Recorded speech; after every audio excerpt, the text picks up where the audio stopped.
సాక్షాత్ ఉప ముఖ్యమంత్రి గారు వెళ్ళిపోయాడు. రఫ్ సీ ఉంటే బోట్లో వెళ్ళిపోయాడు. సీజ్ ది షిప్ అనంట, సీజ్ చేశారంట సినిమా డైలాగు. నేను కూడా నిజమే అనుకున్నా ఆ రోజు చూసి. తర్వాత చూసింది ఏంటంటే కలెక్టర్ వెళ్ళాడు అంతకుముందు, షాన్ మోహన్ అంట బుధవారం వెళ్ళాడు.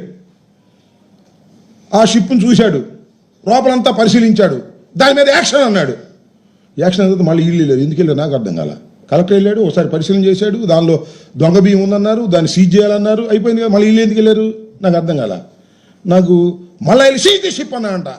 అదేమో ఫ్రంట్ పేజీలో వీడియోలు గందరగోళాలు సినిమాటిక్లో.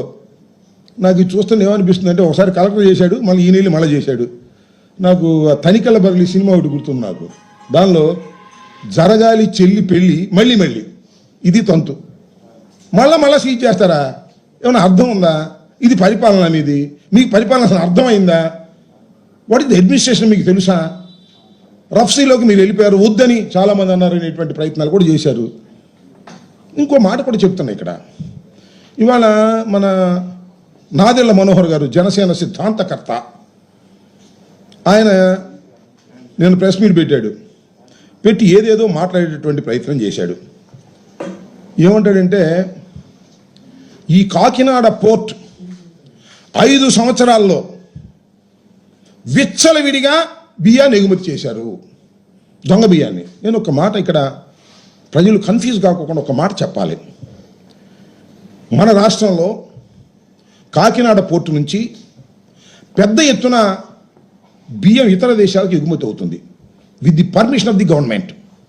చాలా పెద్ద ఎత్తున మన రాష్ట్రం నుంచే కాదు, బియ్యం ఒరిస్సా, ఛత్తీస్గఢ్, తెలంగాణ, ఇంకా దగ్గరగా ఉన్నటువంటి పోర్టులు లేనటువంటి రైసు పండేటటువంటి ప్రాంతాల నుంచి కూడా బియ్యం వచ్చి ఇక్కడ నుంచి ఎగుమతి అవుతాయి.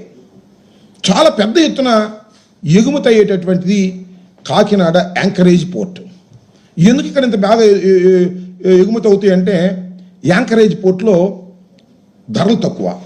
ఎందుకంటే ప్లాట్ఫామ్ డీప్ సీ పోర్ట్ కాదు, నడి సముద్రంలో ఎక్కడో వెజల్ పార్క్ చేసి ఉంటుంది. పడవల్లో పెద్ద పడవల్లో బస్తాలు వేసుకుని అక్కడికి వెళ్ళి అక్కడి నుంచి ఆ వెజల్స్లోకి ట్రాన్స్ఫర్ చేస్తారు. ప్లాట్ఫామ్ ఛార్జెస్ పడవు. ప్రభుత్వం యొక్క సంస్థ యొక్క పోర్ట్ ఇది, యాంకరేజ్ పోర్టు. దీనిలో అనేక వేల మంది పనిచేస్తుంటారు.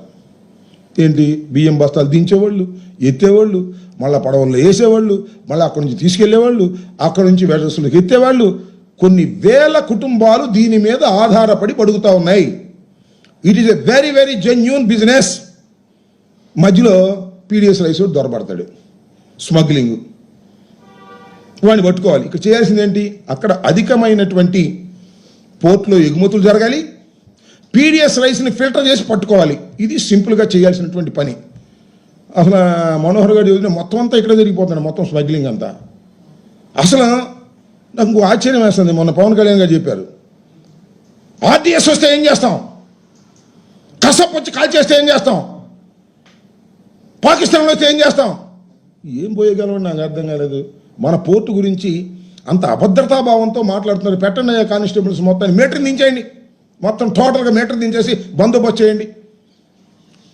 మనోహర్ గారు అంటున్నాడు ఎవరిని లోపలికి వెళ్ళలేదంట, వీళ్ళే ఉన్నారంట. లోపలికి వెళ్ళిస్తారా?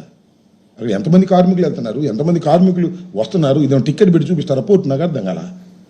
నువ్వు పంపించిన రోజు అందరినీ వరుసన క్యూ పెట్టి, ఎంత దుర్మార్గం నాకు అర్థం కాల. It is a completely failure of కూటమి ప్రభుత్వం. మనోహర్ గారు పూర్తిగా ఫెయిల్ అయిపోయారు. అందుకని తోడుగా మన పవన్ కళ్యాణ్ గారిని తీసుకెళ్ళి సినిమాటిక్లో హంగామా చేసి పెద్ద డైలాగులు చెప్పి వారిని వారు దూషించుకుని చేసేటటువంటి కార్యక్రమం చేశారు. ఇది చాలా దుర్మార్గమైనటువంటి విషయం.